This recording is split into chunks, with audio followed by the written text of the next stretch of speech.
আসসালামু আলাইকুম সুপ্রিয় দর্শক, পদ্মা টিভি 24 এর পক্ষ থেকে আপনাদের সবাইকে আন্তরিক প্রীতি এবং শুভেচ্ছা জানাচ্ছি। প্রিয় দর্শক, বৈষম্য বিরোধী প্রেস ক্লাব এপিসি তৃণমূল টকশোতে আমরা আজকে যাকে যুক্ত করছি তিনি হচ্ছেন মেহেরপুর জেলার অন্যতম একজন নন্দিত মুখ, শহীদ প্রেসিডেন্ট জিয়াউর অন্যতম একজন সৈনিক, সাবেক মেহেরপুর জেলা আইনজীবী সমিতির যিনি সভাপতি এবং সাধারণ সভাপতি হিসেবে দায়িত্ব পালন করেছেন, মেহেরপুর জেলা বিএনপির সাবেক আইন বিষয়ক সম্পাদক, মেহেরপুর জেলা বিএনপির সাবেক যুগ্ম সাধারণ সম্পাদক, রাজশাহী বিশ্ববিদ্যালয় মাদারবক্স হল শাখা ছাত্র দলের সাবেক সাধারণ সম্পাদক, একজন তৃণমূল নেতৃত্ব, সেই সাথে অবশেষে দল যাকে মেহেরপুর জেলা বিএনপির সদস্য সচিব হিসেবে দায়িত্ব পালন করার সুযোগ প্রদান করেছেন।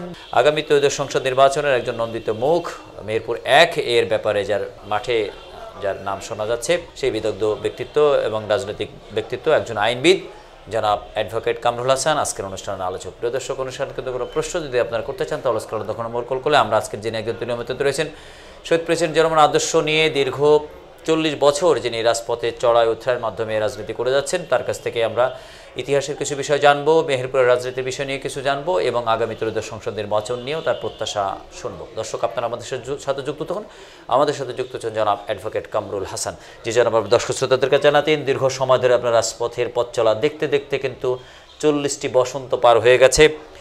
এতগুলি বসন্ত আপনার রাজনৈতিক বসন্ত, এই রাজনৈতিক বসন্তে কিভাবে আবার কোকিলের কুহুতান করে এই 5ই আগস্টের পরে নতুন করে এদেশের রাজনীতিতে নতুন আবহাওয়া তৈরি হলো, আপনি আপনার জায়গা থেকে নতুন করে একটি মোড় নিল, আপনার ত্যাগের পুরস্কার স্বরূপ দল আপনাকে এখন মেহেরপুর জেলা বিএনপির সদস্য সচিব পদে দায়িত্ব পালন করার সুযোগ প্রদান করেছেন।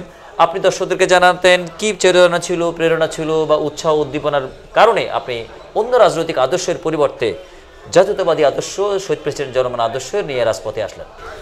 বিসমিল্লাহির রহমানির রহিম। আজকের পদ্মা টিভি পদ্মা টিভির সকল দর্শক এবং সকল অনুরাগী যারা আছেন সকলকে আমার পক্ষ থেকে এবং দর্শকের পক্ষ থেকে সকলকে আমার সালাম জানাচ্ছি। আসসালামু আলাইকুম। আমরা আসলে আমি দীর্ঘদিন ধরে ছাত্র রাজনীতির সাথে জড়িত আছি।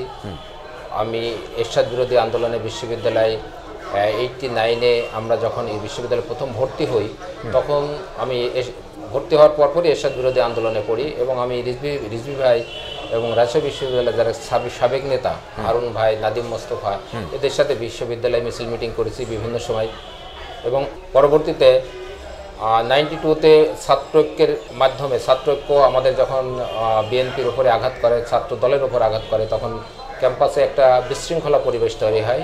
তারপরে আমাদের বিভিন্ন হল পোড়ানো, আমাদের ক্যাম্পাসে বিভিন্ন রকম পরিবেশ বিঘ্ন করানো, বিভিন্ন সময় আমাদের সাথে তাদের একটা অশান্তি ছিল।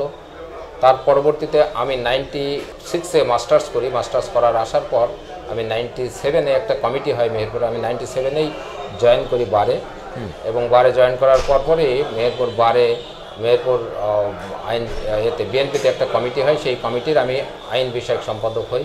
তারপরে বেশ কয়েকটা কমিটি হয়েছে, পরপরে 2 বছর 3 বছর 4 বছর ম্যাক্সিমাম সময় আমি আইন বিষয়ক সম্পাদক ছিলাম।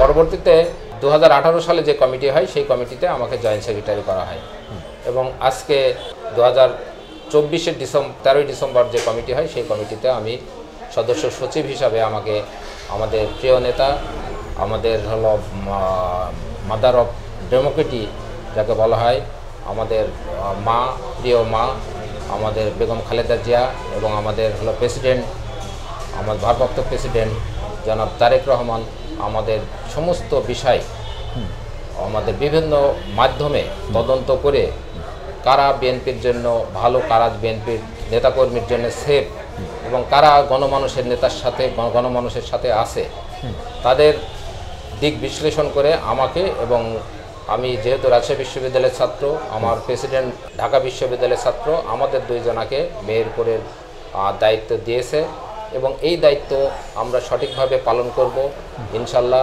জনগণ আমাদের সাথে থাকবে এবং জনগণ আমাদের সাথে আছে। জনগণের সমস্ত সুখ দুঃখ ভাগ করেই ইনশাল্লাহ আমরা সামনের দিকে আমাদের নেতার নির্দেশে আমরা সামনের দিকে এগিয়ে যাব।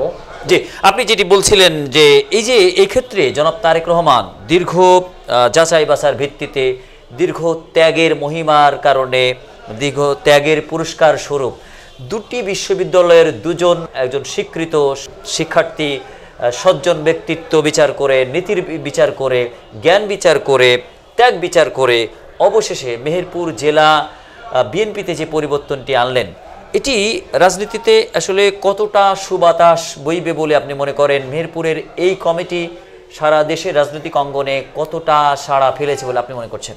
আমি মনে করি যে আমাদের কেন্দ্রীয় নেতৃত্ব ছাত্র রাজনীতি পরীক্ষিত যারা সৈনিক, তাদের উপরেই ভরসা করছে এই দল যাতে সামনের দিকে এগিয়ে যায়। সেইভাবেই ওনারা ভরসা করছে যে ছাত্র রাজনীতি এবং ছাত্ররাই কেবল দলের সাথে কোনোদিন বেইমানি করে না। এই কারণে উনি আমাদেরকে ভরসা করছে এবং আমাদের মেহেরপুরের সমস্ত মানুষের সুখ দুঃখ, মানুষের ভিতরের আকাঙ্ক্ষা, এইসব দিক বিবেচনায় করে আমাদের দুইজনাকে আমাদের এই মূল নেতৃত্ব নিয়ে এসছে বলে আমি মনে করি। জি, আপনি যে সময় ছাত্র রাজনীতি করেন তার পরে জনাব তারেক রহমান রাজনীতির মাঠে আসেন, তৃণমূলের সাথে মেশেন, চলেন, ফেরেন এবং তৃণমূলকে উজ্জীবিত করে তৃণমূল থেকে রাজনৈতিক জ্ঞান অর্জন করে সেই বগুড়া জেলার গাবতলী উপজেলা কমিটির 1 নম্বর সদস্য থেকে শুরু করে নেতৃত্বের গুণ সম্পন্ন হয়ে জনাব তারেক রহমান এত বড় একটি দলকে নেতৃত্ব দিয়েছেন, এত বড় একটি বৃহৎ আন্দোলন করার জন্য তিনি নেপথ্যে শক্তি জাগিয়েছেন, পৃষ্ঠপোষকতা করেছেন এবং একটি বৃহৎ জোটকে তিনি অভিন্ন রেখে একটি চূড়ান্ত বিজয়ের একটি মাইল ফলক অর্জন করতে পেরেছেন 36 জুলাই তথা 5 আগস্ট। আপনি জনাব তারেক রহমানের এই যে রাজনৈতিক পথ চলা, দূরদর্শিতা, এটিকে আসলে আপনি আপনার জায়গা থেকে কিভাবে অন করেন, লালন করেন? আমি মনে করি যে আমাদের অ্যাক্টিং প্রেসিডেন্ট উনি কোনো হিংসাত্মক রাজনীতি করে নাই এবং ওনার এই যে লন্ডনে দীর্ঘদিন উনি থাকা অবস্থায় উনি কোনো হিংসাত্মক কথা উনি বলেননি। সব সময় বলেছে সমস্ত মানুষকে নিয়ে সমস্ত কাজ করার জন্য। সেই ক্ষেত্রে আমার কাছে মনে হয় উনি সমস্ত বিষয়ে অনেক জ্ঞান অর্জন করে বাংলাদেশের সমস্ত মানুষের বিষয় বিবেচনা করে সমস্ত কথা এবং সমস্ত কাজ এবং সমস্ত দলের যারা আমাদের সাথে আছে, আমাদের মনা, তাদেরকে ইউনাইটেড করে এই 6000 কিলোমিটার দূরে বসেই উনি সমস্ত গবেষণা করেই আমাদের দিক নির্দেশনা দিছে এবং সেই দিক নির্দেশনার আলোকেই আজকে এই 5 আগস্টের মতন বড় রকম একটা ঘটনা ঘটেছে। আপনি আজ থেকে 20 বছর আগে জনাব তারেক রহমান কিন্তু মাঠে নেমেছিলেন, তৃণমূলের সাথে চলেছিলেন। মেহেরপুরের রাজনীতিতে, মেহেরপুরের মাটিতে তারেক রহমান যখন পা দিলেন, মেহেরপুরের রাজনীতিতে তারেক রহমানের পদচারণাটাকে এই মেহেরপুরে আসলে কতটা আসলে ধ্বনিত হলো? তারেক রহমান সাহেব উনি মেহেরপুরে এসছেন, কুষ্টিয়াতে এসছেন, ওনার চিন্তা ভাবনা সমস্তটাই ছিল গ্রাম কেন্দ্রিক। গ্রামের উন্নয়ন করতে হবে, সাধারণ মানুষের উন্নয়ন করতে হবে, এইভাবেই উনি আমাদেরকে বোঝাতেন এবং মেহেরপুরে যখন উনি এসেছিলেন তখন কিন্তু আমাদেরকে ঠিক এইভাবেই বোঝাইছেন এবং সমস্ত মানুষকে নিয়ে ঐক্যবদ্ধভাবে একটা উন্নয়নমূলক দেশ তৈরি করতে হবে, এটাই ওনার সবসময় চাওয়া পাওয়া ছিল। লাইক ফাদার লাইক চাইল্ড জনাব শহীদ প্রেসিডেন্ট জিয়াউর রহমান তিনি খালখাটা খননের মাধ্যমে 7 নভেম্বর থেকে যাকে নিয়ে দেশের মানুষ স্বপ্ন দেখেছিল, তলাবহন ঝুড়ি যার হাতে দিয়ে দেওয়া হয়েছিল, সেটিকে তিনি একেবারে তলাযুক্ত একটি যোগ্যতম একটি রাষ্ট্র গঠন করে দিয়েছিলেন। শহীদ প্রেসিডেন্ট জিয়াউর রহমান জনাব তারেক রহমানের পিতা, ম্যাডাম খালেদা জিয়ার সুযোগ্য স্বামী জনাব শহীদ প্রেসিডেন্ট জিয়াউর রহমানের রাজনীতি আসলে আপনি কিভাবে দেখেছেন বা কিভাবে অনুধাবন করেছেন? আপনার বিবেচনায়, আপনার বিশ্লেষণে এক নজরে শহীদ প্রেসিডেন্ট জিয়াউর রহমানের ওই 5.5 বছরের দায়িত্ব পালনের কিছু চিত্র দর্শকদের জন্য। আসলে আমরা শহীদ প্রেসিডেন্ট জিয়াউর রহমানের যে আদর্শ, সেই আদর্শকে আমরা লালন পালন করেই আমরা কিন্তু আজকে আমরা বিএনপি করি এবং বিএনপির দায়িত্ব নিয়েছি। ওনার যে কর্মসূচিগুলো ছিল খাল কাটা সহ বৃক্ষরোপণ, যুব উন্নয়ন, তারপরে সামাজিক যে কাজ, আজকে এই যে বিভিন্ন রকম উন্নয়নমূলক বীজ দিয়ে, মানে উন্নত মানের বীজ দিয়ে যে চাষ হচ্ছে, এটা কিন্তু আমাদের শহীদ প্রেসিডেন্ট জিয়াউর রহমানের স্বপ্ন ছিল। আজকে খাল কাটছে, এই খাল কাটার স্বপ্ন কিন্তু উনি দেখেছে আজ থেকে প্রায় 45 বছর আগে, 40-45 বছর আগে।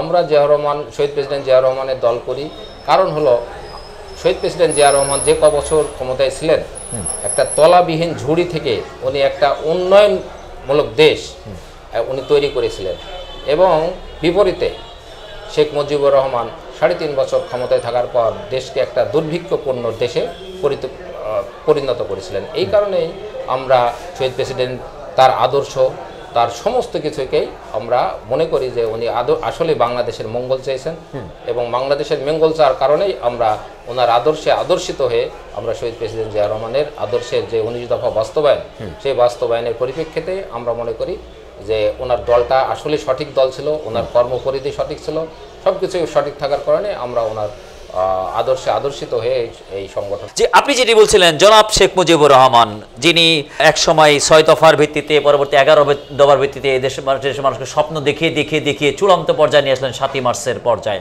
7ই মার্চে সবার প্রত্যাশা ছিল একটি ঘোষণা দিবেন, তিনি ঘোষণা তো দিলেন না, অনেক আবেগ দেখিয়ে জয় বাংলার পরে জয় পাকিস্তান বলে তার ঘোষণা শেষ করেন। তথ্যসূত্র আওয়ামী লীগের সাবেক মন্ত্রী একে খন্দকারের লেখনী এবং জনাব তাজউদ্দিন আহমেদের কন্যার লেখা পিতা এবং নেতা বইয়ের উল্লেখিত।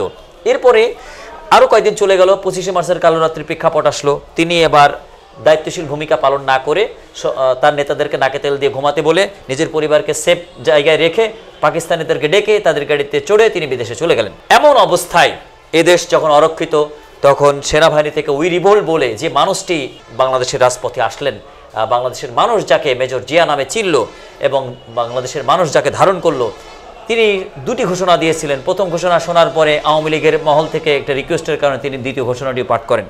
আওয়ামী লীগ তাদের আমলে ইতিহাসের নানা চোরাবালিতে শহীদ প্রেসিডেন্ট জিয়া রহমানকে ঘোষকের পরিবর্তে পাঠক নামে নানা রকমভাবে তিক্ত নেতিবাচক কথা বলেছে। এদেশের মানুষ দুজন ব্যক্তির ইতিহাসই জানে, জনাব শেখ মুজিবুর রহমানের হিস্টোরিও জানে, জনাব শহীদ প্রেসিডেন্ট জিয়া রহমান হিস্টোরিও জানে। একজন বাঙালি জাতীয়তাবাদ প্রবর্তন করে এদেশকে দুর্ভিক্ষে নিয়ে গেছেন, একদলীয় শাসন কামনা করেছেন, আরেকজন বাংলাদেশি জাতীয়তাবাদ কামনা করে দেশকে স্বনির্ভর করেছেন। এদেশের মানুষের কাছে, প্রতিটি মানুষের হৃদয়ের অভ্যন্তরে কোন নেতার আদর্শ আসলে লালন হচ্ছে, পালন হচ্ছে এবং আবহমান কাল যাবৎ, হাজার বছর যাবৎ কার নাম আসলে মানুষ স্বর্ণাক্ষরে রাখবে? আসলে শহীদ প্রেসিডেন্ট জিয়া রহমানের কথাই বলি, উনি দীর্ঘদিন ধরে বাংলাদেশের মানুষকে নিয়ে ভেবেছেন। উনি দেশের স্বাধীনতা ঘোষক, উনি রণাঙ্গনের সৈনিক, উনি যুদ্ধ করেছে দেশের জন্যে, সব কিছুই উনি করেছে। আমাদের শেখ মুজিবের কথা বলছেন, শেখ মুজিব আসলে কিছুই করেনি, উনি যুদ্ধ করেননি। উনি তো আপনি বললেন পাকিস্তানের গাড়িতে করে উনি চলে গেছেন, এটাই বাস্তবতা। এবং আমাদের শহীদ প্রেসিডেন্ট জিয়া রহমানের যে আদর্শ, এই আদর্শ যদি আমরা বাস্তবায়ন করতে পারি, ইনশাল্লাহ বাংলাদেশ আরও 5 বছর পর বাংলাদেশ দক্ষিণ এশিয়ার সবচেয়ে উন্নয়নশীল দেশ হবে বলে আমি মনে করি। 72-এ যিনি মহাহিরো, 75-এ তিনি মহাজিরো, 72-এ যাকে বঙ্গবন্ধু বলা হচ্ছে, 72-এ যিনি রাষ্ট্রপতি হতে চাচ্ছেন, প্রধানমন্ত্রী হতে চাচ্ছেন, সব জাতি মেনে নিচ্ছে। তিনি জাতির পিতা হতে চান, সেটাও মানুষ মেনে নেয়। 75-এ তার লাশ দাফন করার কেউ থাকে না, নিজের এলাকায় নিয়ে যাওয়া হলো, মাত্র 18 জনকে পাওয়া গেল, একটা ভালো সাবান জুটলো না, কাপড়ের কাপড় জুটলো না, মানুষের জন্য তার চোখে কোনো ক্রন্দন ছিল না, কোনো অশ্রু ছিল না। একজন মানুষ নিজেকে এত বড় অসহায় করলেন, যার কারণে তার জন্য কেউ ভাবলো না। মীমাংসিত সত্যের একটি কথা আসছে, মীমাংসিত সত্য, স্বীকৃত সত্য, এটাই কিনা যে যা আসলে দেশের মানুষের জানা দরকার। আর 71-এ যিনি স্বাধীনতা যুদ্ধের ঘোষণার মাধ্যমে দেশে আবির্ভূত হলেন, 30 মে 1981 সালে এদেশের মানুষ যার জন্য কাঁদলো, যার জন্য মানুষ আপ্লুত হলো, আবেগ রাখলো, লক্ষ লক্ষ মানুষ যার জানাজা পড়তে চাইলো, যার জন্য গায়েবানা জানাজা তৈরি হলো, সেক্ষেত্রে এই যে ইতিহাসের পুনরাবৃত্তির ক্ষেত্রে বারবার যে মানুষটিকে জাতির পিতা করার প্রবণতা করতে চাওয়া হয়, এটি কত বড় বোকামিত্ব, কত বড় বাঙালি জাতির উপরে চাপ আসলে দেয়া হচ্ছে। আদর্শগতভাবে যার কোনো ভিত্তি নেই তাকে সামনে আনা হচ্ছে, আর যার আদর্শে গড়ায় জীবন তার ব্যাপারটাকে চাপিয়ে রাখা হচ্ছে। এই জায়গাগুলোর দেশের মানুষের ক্লিয়ার কনসেপ্টের ব্যাপারে আপনার অভিমত? আমার অভিমত হলো, আসলে মানুষ তো জানে, সমস্ত মানুষই জানে যে 72 to 75 এদেশের মানুষ দুর্ভিক্ষ, অনাচার, আইনের কোনো শাসন ছিল না, মানুষ মেরে ফেললে তার কোনো বিচার ছিল না। এই কারণে মানুষ তাকে ছুঁড়ে ফেলে দিছে, এবং যখন তার জানাজা হয় তখন তার দাফনের কোনো জায়গা ছিল না। তার হলো জানাজার যে পড়াবে সেরকম মানুষও খুঁজে পাওয়া যাচ্ছিল, মানুষের কাছে উনি ঘৃণিত মানুষ হিসাবে পরিচিত হয়েছিল। আর আমাদের শহীদ প্রেসিডেন্ট জিয়া রহমান সাহেব, উনি বারবারই যখন মানুষের কাছে গেছে, মানুষজন তাকে আলিঙ্গন করে, গ্রামে গঞ্জের মানুষজন তারা আলিঙ্গন করেছে, তার উন্নয়নের, তার চলার পথ, তার সমস্ত কিছু বিষয় বিবেচনা করে জিয়া রহমানকে, শহীদ প্রেসিডেন্ট জিয়া রহমানকে আলিঙ্গন করেছে এবং ওই সময় প্রচুর উন্নয়ন হয়েছে বাংলাদেশে। এই উন্নয়নের কারণে এদেশের মানুষ এখনও বিএনপিকে ভালোবাসে। জনাব শহীদ প্রেসিডেন্ট জিয়াউর রহমান এদেশ থেকে মানব সম্পদ রপ্তানি করে যে রেমিটেন্সের প্রবর্তনা করলেন, যার কারণে আজকে আমরা 1,20,00,000-এর উপরে রেমিটেন্স যোদ্ধা সারা বিশ্বে ছড়িয়ে আছে। এই যে যারা বিশ্বে ছড়িয়ে আছেন, আমরা এই আন্দোলন দেখলাম রেমিটেন্স যোদ্ধারা রেমিটেন্স শাটডাউন করে যে ধরনের একটা হুমকি সরকারকে দিয়েছিল, সেক্ষেত্রে এই যে রেমিটেন্স যোদ্ধারা যারা জনাব শহীদ প্রেসিডেন্ট জিয়াউর রহমানকে ওন করেছেন, লালন করেছেন, বিদেশিদের কাছে জনাব শহীদ প্রেসিডেন্ট জিয়াউর রহমানকে রেমিটেন্স ফাদার হিসেবে স্বীকৃতির ব্যাপারটি আর কত দূরে আছে? কবে নাগাদ রেমিটেন্স যোদ্ধারা জনাব শহীদ প্রেসিডেন্ট জিয়াউর রহমানকে রেমিটেন্স ফাদার বা রেমিটেন্স ফাউন্ডার হিসেবে ওন করবে, লালন করবে এবং ঘোষণা দেবে বলে আপনি মনে করেন? আসলে ওই সময় শহীদ প্রেসিডেন্ট জিয়া রহমানকে বিদেশিরা বিশ্বাস করত। জি, বিশ্বাস করার কারণে বাংলাদেশ, উনি যে কথাটা বলেছে, যে দেশকে বলেছে, সেই দেশই আমাদের শ্রমিক নিয়েছে এবং তাদেরকে সঠিক বেতন, সঠিকভাবে তাদেরকে লালন, মানে কাজে যোগদান সব কিছুই উনি করেছেন। পরবর্তীতে এই আওয়ামী সরকার আসার পর এই শ্রমিকদের বিভিন্নভাবে প্রতারিত হতে হয়েছে এবং এই প্রতারিত হওয়ার কারণেই এই শ্রমিকরা বারবার ফেরত আসছে, বিভিন্নভাবে এই ট্রলারে মৃত্যু বা বিভিন্ন জায়গায় মৃত্যুবরণ করছে। আমাদের শহীদ প্রেসিডেন্ট জিয়া রহমান যেভাবে এই বিষয়টা দেখতে চেয়েছিলেন, সেইভাবে পরবর্তীতে সরকার যারা এসছে তারা এই রেমিটেন্সের ক্ষেত্রে সেভাবে দেখেনি। আমরা মনে করি এরপরে বিএনপি সরকার ক্ষমতায় আসলে রেমিটেন্সের যারা রেমিটেন্স যোদ্ধা তাদেরকে ঠিক সেইভাবেই দেখানো হবে, যাতে তারা সঠিকভাবে কাজকাম করে আমাদের বাংলাদেশে রেমিটেন্স পাঠাতে পারে। 1981 সালের 17 মে শেখ হাসিনা এদেশে আসেন এবং শহীদ প্রেসিডেন্ট জিয়াউর রহমান বহুদলীয় গণতন্ত্র প্রবর্তন করার কারণে তার রাজনীতি উন্মুক্ত করেন, তাকে এদেশে আসার সুযোগ করে দেন। এই সুযোগটা তার জন্য মহাকাল হলো কিনা? মাত্র 13 দিনের মাথায় 1981 সালের 30 মে শহীদ প্রেসিডেন্ট জিয়াউর রহমানকে পরিকল্পিতভাবে চট্টগ্রাম সার্কিট হাউসে যে হত্যাটি করা হলো, আওয়ামী লীগ তাদের আমলে, শেখ হাসিনা তার আমলে তার পিতার হত্যার বিচার তাদের মতো করে গেছে। শহীদ প্রেসিডেন্ট জিয়াউর রহমানের যে হত্যাটি হয়েছে আজ থেকে 40 বছর আগে, সেই হত্যার বিচারটি দেশের মানুষ আসলে প্রত্যাশা করে। কোনো কিছুরই বিচারহীনতা কাম্য নয়। তবে আপনি মনে করেন কিনা সেই সুপরিবেশ এসেছে কিনা? কবে নাগাদ শহীদ প্রেসিডেন্ট জিয়াউর রহমানের হত্যার বিচার এই জাতি দেখতে পাবে? এখন তো বিএনপি ক্ষমতায় নেই। জি, পরবর্তীতে যদি বিএনপি ক্ষমতায় আসে, মানুষের মাধ্যমে ভোট পেয়ে যদি বিএনপি ক্ষমতায় আসে, তখন আমাদের নীতি নির্ধারক যারা আছে তারা এই বিষয়ে আপনাকে ব্যাখ্যা দেবে। এই বিষয়ে তো আপনি কি মনে করেন জনাব শহীদ প্রেসিডেন্ট জিয়াউর রহমানের হত্যার বিচারের ক্ষেত্রে যদি ট্রাইব্যুনালে মামলাটি ওঠে, সেক্ষেত্রে শেখ হাসিনার নামটি নিয়ে নানা আলোচনা হবে কিনা? কোনো কুশীলবগিরি ছিল কিনা? কৃষক উঠতে ছাপ বেরোবে কিনা আপনি মনে করেন? আমরা মনে করি যে এটা হলো ইন্ডিয়ান রয়ের মাধ্যমে আমাদের শহীদ প্রেসিডেন্ট জিয়া রহমানকে খুন করা হয়েছিল এবং এর সাথে অবশ্যই যেহেতু ভারত জড়িত, অতএব আওয়ামী লীগ এর সাথে জড়িত ছিল বলে আমি মনে করি। 1981 সালের 30 মের পর থেকে ম্যাডাম খালেদা জিয়া রাজপথে আসেন, দুটি ছোট ছোট সন্তানকে রেখে রাজপথে আসলেন, তৃণমূলের নেতাদের কর্মীদের সাথে মিশলেন, 19 দফা বাস্তবায়ন করলেন, তার স্বামীর প্রিয় দলকে উজ্জীবিত করার জন্য রাজপথে তিনি দায়িত্ব পালন করেন। রাজপথ থেকে ম্যাডাম খালেদা জিয়াকে 4টি উপাধিতে ভূষিত করা হয়: দেশনেত্রী, আপসের নেত্রী, দেশমাতা এবং গণতন্ত্রের মাতা। আপনি কিন্তু আপনার উপস্থাপনায় বলেছেন, মাদার অফ ডেমোক্রেসির উল্লেখ করেছেন। ম্যাডাম খালেদা জিয়ার রাজনীতিকে আপনি কিভাবে দেখেছেন?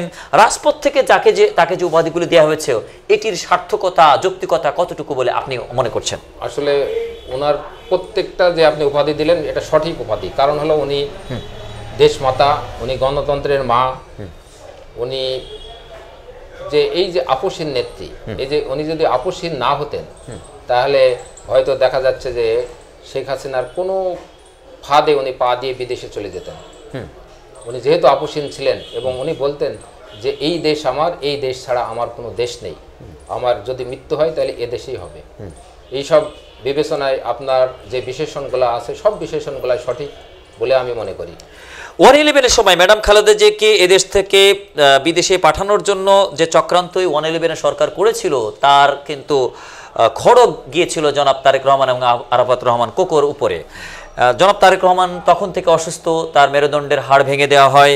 সেই থেকে তিনি বিদেশে থেকে রাজপথে নেতৃত্ব দিয়ে তৃণমূলকে উজ্জীবিত করে কোন আন্দোলনে 70% সফলতা আসলো, আবার 80% করতে হবে, আন্দোলন আবার চালালেন, আবার আন্দোলনের পর আন্দোলন, কর্মসূচির পর কর্মসূচি উজ্জীবিত করে এইভাবে তিনি জুলাইয়ের নিয়ে আসলেন। জুলাই পর্যন্ত বিএনপি 90% সফলতার একটি প্ল্যাটফর্ম রাখলো। এমন অবস্থায় ছাত্র আন্দোলন মিলে, সাধারণ জনতা মিলে আর 10% ফ্লো হলো, 100% পূর্ণতা পেল। এবার সফলতা আসলো, একটি বটবৃক্ষের মতো গেড়ে বসা, জেগে বসা ফ্যাসিজম এদেশ থেকে চিরবিতাড়িত হলো।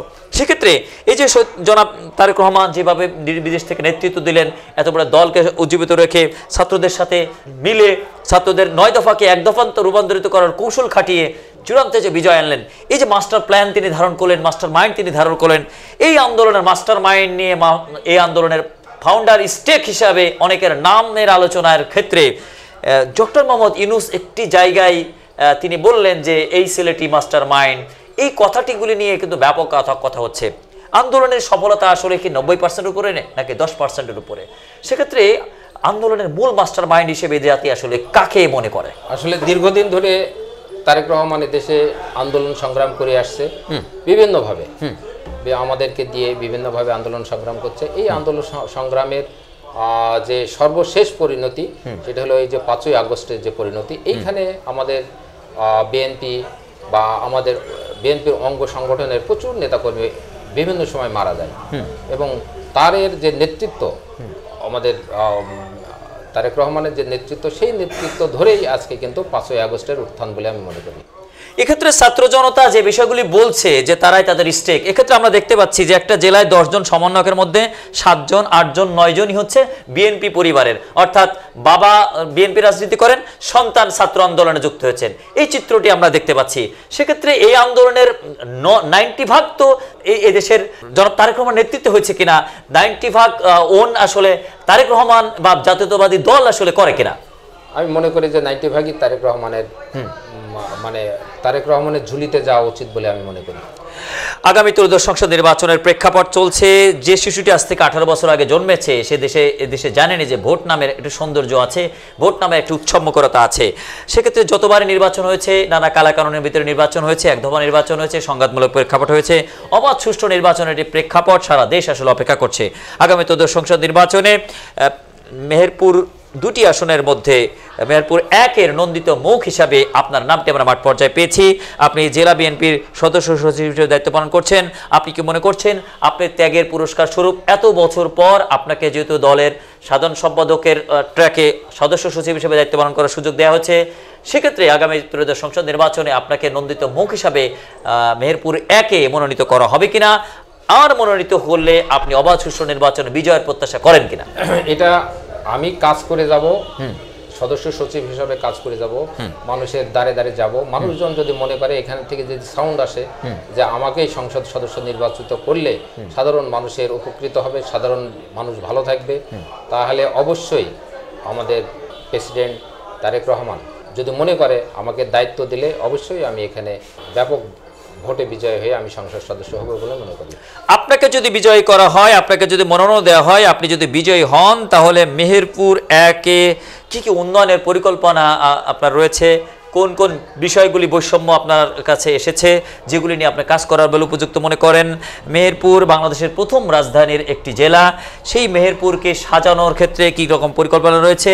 বর্ডার হাটের একটি প্রত্যাশা করে মেহেরপুরের উন্নয়নকে আরও ত্বরান্বিত করা, মেহেরপুরের গতিটাকে বাড়িয়ে দেওয়া, মেহেরপুরকে পর্যটন নগরী হিসাবে, পর্যটন জেলা হিসাবে সারা দেশে সুবৃদ্ধিত করা এবং বিশ্ব পর্যটক বা বৈদেশিক পর্যটকও আগমনের ক্ষেত্রে আপনি আসলে কি কি ভূমিকা রাখবেন বলে মনে করছেন? মেহেরপুর শিক্ষায় অনেক অনুন্নত আছে। আমি মনে করি আমার যদি আমি আল্লাহ যদি সেদিন করে তাহলে অবশ্যই আমি শিক্ষার বিষয়টা প্রথম হাতে নেব এবং এই শিক্ষা মেহেরপুর একটু মানে অনুন্নত আমার কাছে মনে হয় এবং এই শিক্ষার মান যদি বাড়ে তাহলে মেহেরপুর বাংলাদেশের মধ্যে ছোট জেলা হলে অনেক মানে সমৃদ্ধশালী একটা জেলা হবে বলে মনে করি। কারণ মেহেরপুরে সমস্ত মানে যে কাঁচা সবজি এই মেহেরপুরে থেকে ঢাকা, চিটাগাং, কক্সবাজার, বরিশাল সমস্ত জেলায় এই মেহেরপুরে সবজি যায়। মেহেরপুরে যদি শিক্ষার মান বাড়ে তাহলে সমস্ত দিক দিয়ে মেহেরপুর উন্নয়ন হবে। মেহেরপুরের আরও কিছু বিষয় আছে। মেহেরপুরে ট্রেন চলাচলের কোনো রাস্তা নেই। মেহেরপুরে আমার যদি সেদিন আসে তাহলে অবশ্যই ট্রেনের ব্যবস্থা করবে। মেহেরপুরে ট্রেন যদি চলে, মেহেরপুরে এই যে সবজি বা অন্যান্য যে বিষয়গুলা, এগুলা মান উন্নয়ন হবে। এবং আমার কাছে যেটা মনে হয়েছে, মেহেরপুর ট্রেন লাইন হওয়া উচিত বলে আমি মনে করি। যেহেতু ঐতিহাসিক স্থান, যেহেতু প্রত্নতত্ত্বের অনেক বিষয়গুলি রয়েছে, সেক্ষেত্রে ট্রেন সংযোগ হলে সারা দেশের মানুষ সহজে যাতায়াত করতে পারবে। এবং যেহেতু পাঠ্যক্রমে মেহেরপুর সম্পর্কে আর্টিকেলস রয়েছে, দেশবাসী মেহেরপুরকে ওন করে লালন করে, সেক্ষেত্রে আধুনিক মেহেরপুর এদেশের মানুষকে আসলে কতটা আশা জাগাবে বলে মনে করেন?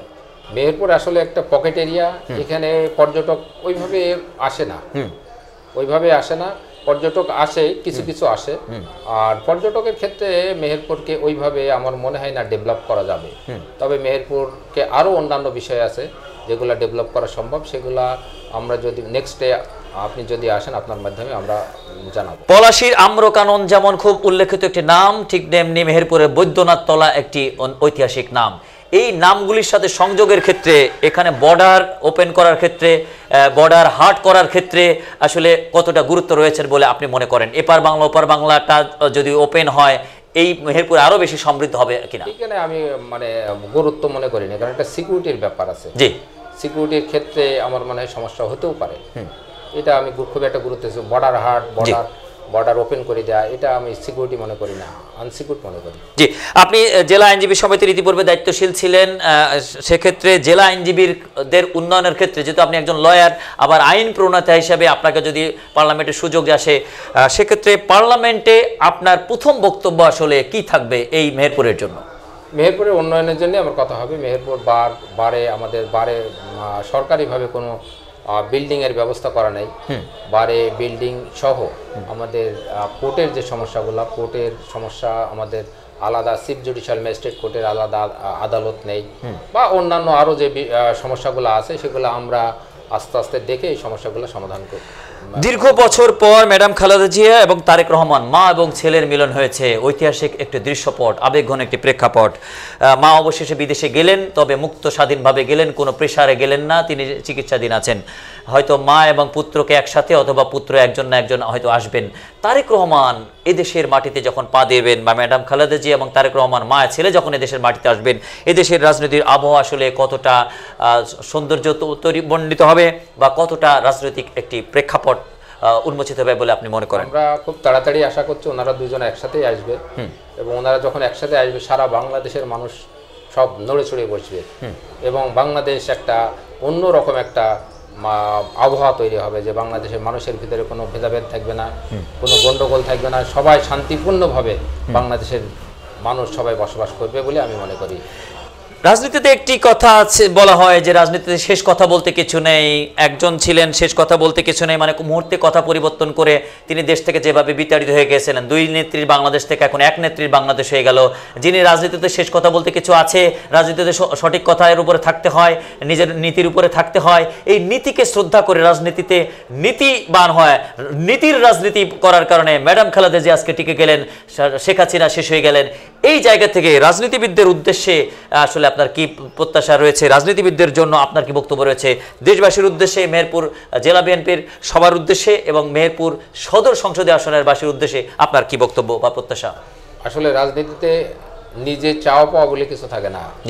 রাজনীতিতে জনগণের জন্য কিছু করতে পারলে এটাই শান্তি বলে আমি মনে করি। কারণ যদি নিজের আত্মীয় স্বজন, নিজের পরিমণ্ডলে যারা থাকে, তাদের জন্য যদি আমি চাওয়া পাওয়া কোনো কিছু করি, তাহলে এটা অন্যায় হবে। কারণ আমরা সংসদে যারা শপথ নিয়েছে ইতিপূর্বে, তারা কিন্তু এই দেশের জনগণের জন্য সেবা করার জন্যই শপথ নিয়েছিল। এবং আমার কাছে যেটা মনে হয় যে জনগণের জন্যে, মেহেরপুরবাসীর জন্যে, সমস্ত যারা আমাদের রাজনীতিতে যারা বিভিন্ন সময় এই ফ্যাসিস্ট সরকারের দ্বারা নির্যাতিত হয়েছে, বিভিন্নভাবে তাদের জমি দখল, খাট দখল, বিল দখল, তাদের বাড়ি দখল, সমস্ত প্রপার্টি, ব্যবসা দখল, তারপরে দীর্ঘ 17 বছর ধরে আমাদের বিএনপির কোনো কর্মীদের, তার বাচ্চাদের কোনো চাকরি হয়নি, তারা কোনো ব্যবসা করতে পারেনি। এই সব বিষয়গুলা আমার কাছে মনে হয়েছে যে এইগুলা আর থাকবে না, প্রতিশোধের কোনো রাজনীতি আর থাকবে না বলে আমি মনে করি। জি, আপনাকে আমার সাথে যুক্ত থাকার জন্য ধন্যবাদ জানাচ্ছি। প্রিয় দর্শক, এতক্ষণ যুক্ত ছিলেন জাতীয় নির্বাচিত শহীদ প্রেসিডেন্ট জিয়াউর রহমান আদর্শ নিয়ে রাজপথে রাজনীতি করার পুরস্কার স্বরূপ অবশেষে তাকে মেহেরপুর জেলা বিএনপি সদস্য হিসেবে দায়িত্ব পালন করার সুযোগ প্রদান করছে জাতীয়তাবাদী দল কেন্দ্রীয় কমিটি। সেক্ষেত্রে আগামীতে ওদের সংসদ নির্বাচনেরও মাঠ পর্যায়ে তার নামটি আমরা আলোচনা শুনছি। তিনিও প্রত্যাশা করছেন দল তার ত্যাগের প্রতি গুরুত্ব দিয়ে তাকে আগামীতে সংসদ নির্বাচন করার সুযোগ প্রদান করবেন। আর সুযোগ প্রদান করলে তিনি আদর্শ এবং শিক্ষা নগরী হিসেবে মেহেরপুরকে গড়ে তোলার জন্য যে প্রত্যাশা করেছেন, সেই প্রত্যাশার প্রতি দেশবাসী বা এই এলাকাবাসী অবশ্যই তাকিয়ে আছে। আগামীতে ওদের সংসদ নির্বাচনের দিকে আগামীর রাজনীতি আসলে অনেক কিছুই বিচার বিশ্লেষণ চলছে। জনাব তারেক রহমানকে লালন করে ধারণ করে আগামীর রাজনীতি হবে এদেশের মানুষের স্বপ্ন পূরণের একটি প্রেক্ষাপট। এই হচ্ছে আজকের আলোচনা। ইতিমধ্যে দর্শক পরবর্তী অনুষ্ঠানে নতুন কোনো আলোচকে বা আজকের আলোচকে পুনরায় নতুন কোনো বিষয় নিয়ে প্রত্যাশার যুক্ত করার প্রত্যাশার আজকের মধ্যে বিদায় টানছি। আমাদের সাথে থাকুন। আসসালামু আলাইকুম। আপনি 30 সেকেন্ড দর্শক শ্রোতাদেরকে সালাম শুভেচ্ছার মধ্যে বিদায় গ্রহণ করুন। ধন্যবাদ। আজকের এই অনুষ্ঠানে যারা দর্শক হিসাবে আছেন, পদ্মা টিভির মাধ্যমে যারা এসছেন, এবং আপনারা সামনে যে বিএনপি যদি নির্বাচনে আসে, ক্ষমতায় আসে, তাহলে আমি যে কথাগুলো বললাম যে দেশের উন্নয়ন, মানুষের উন্নয়ন, মানুষের ভিতরে ঐক্যবদ্ধতা, সামাজিক শৃঙ্খলাবদ্ধতা সমস্ত কিছু ফিরে আসবে বলে আমি মনে করি। ধন্যবাদ সকলকে। এই কথা বলে আমি আমার কথা শেষ করছি। আসসালামু আলাইকুম।